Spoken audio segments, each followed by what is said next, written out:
Alright guys, I'm about to get company. I think they're bringing over some books for me to look at and probably want to look at some of my stuff. So I figured I'd get the haul that I've made so far this month and go ahead and put it on here because I won't have to put these books up. And before I get to that, I'm going to provide a link to her video. But Reader1717 is in a contest where she needs you to help her make her picture go viral. Actually Twitter it to Terry Moore. It's on my Twitter. My Twitter link is on my channel page. And then you can see what the whole contest is for Reader1717 on the video below. But I think the prize is this gets Terry Moore's attention. It's a book through Terry Moore, Killing Me Zoe or something like that. She will be in the comic and then killed by a serial killer. You know, that's pretty cool, man. So let's help out our community member here, Reader1717. Alright, help her out. Now, on to the haul. Okay. These books actually came to a total of $2. And it's a little sorted tale. Ended up on a back road with a friend, and he wanted to stop at this flea market place. And I've been there before, and basically it comes to a building that's just wall-to-wall junk. You know, even if you bought something, he'd have to move everything out just to get to it and stuff. And went in the back and found a pile of comics about like that. They were actually in good shape considering they were just sitting there on top of all this junk. So I started going through it, and I walked out, and I had the only cash I had on me was like $1. And so I picked out a few books, and I was going to ask him how much he wanted them per book, and then I was going to sort through them because there's only two I really wanted. And he said $2. And I whipped out $1, and my friend whipped out $1, and we got out of there. So as we were going up the road, I found out that the whole point of us stopping there is that this guy was messing around with my friend's girl, I think is what he told me. And I'm not mentioning his name so I don't embarrass him. And then he told me that the guy was a convicted pedophile. And I was ready to just turn around and throw these at him and get my money back or something, but we just went on, so we won't be going there anymore. Anyway, so here's what I got. All this was $2. Like I said, the only thing I wanted in here was just 2 books, but I went ahead and grabbed them. There's some doubles. But this is from the 90s, 1993. This is Tim Truman doing the art. I don't remember who wrote it right now, but this is the part 5 of 5 of Jonah Hex. I think it's Two Gun Mojo.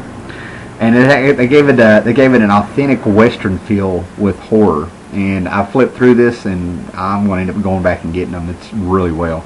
I've actually got a poster in the back for this. It's a wanted poster of Jonah Hex, but I think it has something to do with a worm. I don't remember what all was going on back then, but this is when Vertigo was young and hitting big and stuff. You know, Tim Truman's always the man.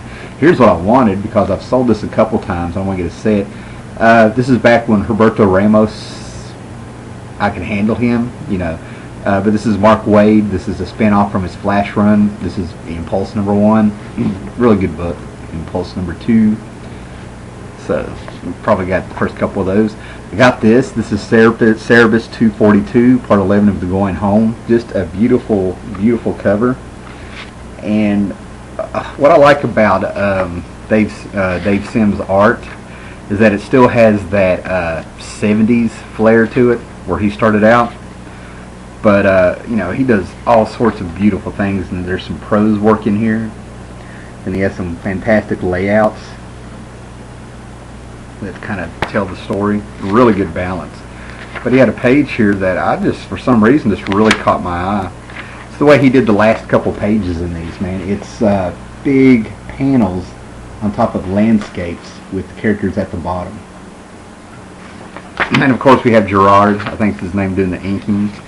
But yeah, he just took some pictures and broke them up in panels and put the word balloons in them. Yeah, I know it's not going to show up, but you know, this was pretty much the downward slide to issue 300 of Cerebus. And then I got this, but like I said, I dig it. It's got a claymation cover, adolescent radioactive black belt hamsters, which we know is a spoof of Teenage Mutant Ninja Turtles, but now I get to read one and see what it's all about. So yeah, I can dig the cover, man. They got some clay out and took a picture. And then I've got several copies of this. And I did not mean to get these, but like I said, when he said $2, I took the stack and ran. It's Innovation, Nightmare on Elm Street. This is from the early 90s. This is from a pretty much a dead company. I haven't flipped through these yet, but these are from like 1991 or 1992. Number 4. I have no idea how many of these came out. I've read a few Innovation books, and I like the Lost in Space stuff, but the rest of the books were just, wow, pretty painful. So I got a couple copies of that. Like I said, this was just in the stack. This is number 6 of Cloak and Dagger. I think this was an ongoing series after Strange Tales had gotten canceled because they let Terry Austin keep writing. Terry Austin was a fantastic inker. For you guys, go back to the John Byrne X-Men stuff. The Mutant Misadventures of Cloak and Dagger, Volume 1, Number 6. Mutant Misadventures. And I remember that character. I can't remember her name, but she gets a piece of Cloak's cloak and she just runs with it, you know. Well, her name is Ecstasy. It's right there on the cover. So yeah, there's some 80s goodness. Got a couple of these. Howard Chaykin's American Flag. And he's got some stand-in artists in here. From what I understand, I think Howard Chaykin left the book for a while. Yeah, Paul Smith did some of these. Paul Smith did the Golden Age. He had a run on the Uncanny X-Men back in the 80s. Did Leave It to Chance. He's got an animation background. So we got a couple of those, 48, I think that was 47, 49, 47, 48. I get to check these out. These are great first comics from the late 80s there. From what I understand, it's a porn star who ends up becoming a big patriotic spy or something. I don't know. I've heard about him for years, but I never checked him out.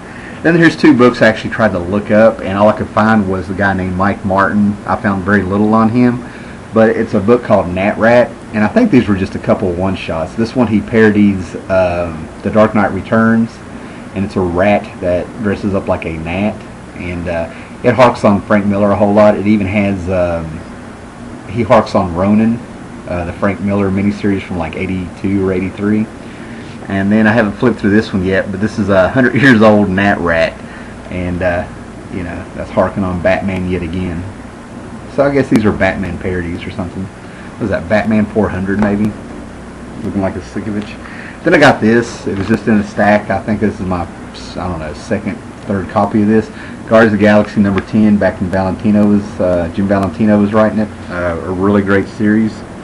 And that's Jim Lee doing the inks on Valentino.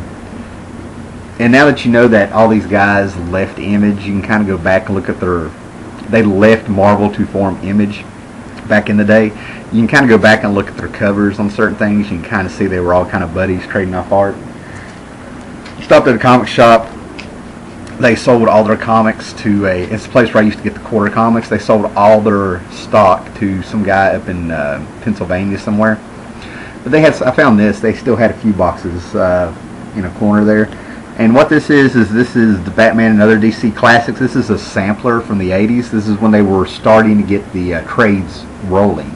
So you get you get the original origin of Batman from 1948 in this. They were trying to push the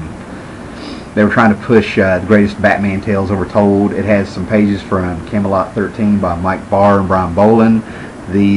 Get the pages where Batman takes out Guy Gardner in one shot, where they're trying to sell the Justice League trade, and the Judas Contract, and they were really pushing trades. This is from the late 80s, and it just amazes me how the classic stories from the 80s are all still around, or have all been animated or referenced and still going on. Contemporary Classics was right. I have all of those except for the greatest Joker stories ever told, but I've read it 2 or 3 times, so that was really cool to get. And it's misleading. They got the year 1 David Mujichelli cover, but I don't remember any artwork from it in there from the year 1. So that was kind of cool to have. Alright, and then went by the comic book shop down here, my regular guy, and apparently he got a ton of back issues along with those Deadpool books that I got in a video or 2 back or something. And I went down there and found some more stuff, but for some reason I think he said Diamond just sends him back issues out of the blue, and this is what they sent. I'm trying to remember what I paid for this, maybe $15 for this whole stack or something. But this is some Valiant goodness. Harbinger number 1, these are all first prints. Harbinger number 2, I flipped through these. These are really praised, real big, number 6. And if you go back a video or a couple, back a while back, I got a big chunk of Valiant books, so this is going to fill up some holes. I actually have big runs now. Archer and Armstrong, number 1. I was a fan of the Valiant stuff in the 90s. The Jim Shooter years. To me, that was the good stuff. Archer and Armstrong, number 4. So we can get them up there. There we go. Alright, number 5, the Eternal Warrior. I've always liked that character, so it's good to see him back. Number 6. Number 7. I think this crosses over with Exo Man of War, or leads into Exo Man of War book. Number 8. And then we got some Deadpool books. Some more Deadpool books. This is from the series that ran in the late 90s, the early 2000s. I want to say it was like 97 to 2002 or 2003. At the end, Gail Simone came on, and this is right before Gail Simone came on, but this is number 52. Yeah, I think these are like by Frank Terry. Number 53. Continuing that tale. Steve Dillon actually came back and redid the cover that he did to Punisher in a Lampoon here with issue 54. And then it looks like Tim Bradstreet actually got on here, or somebody harped him on 55. This series only ran like 69 issues, I think. 56, big romance cover. Looks like that's Siren, maybe. Weapon X story going through it. It says number 4 here, but it's actually number 60. I guess this was a part of the story. I can get the glare off there. It looks like a Barry Winslow Smith cover from his Weapon X run on Marvel Comics Presents. Seems like there was another one somebody bought the other day, or maybe I looked up and there was 2. Moving on. Look at that.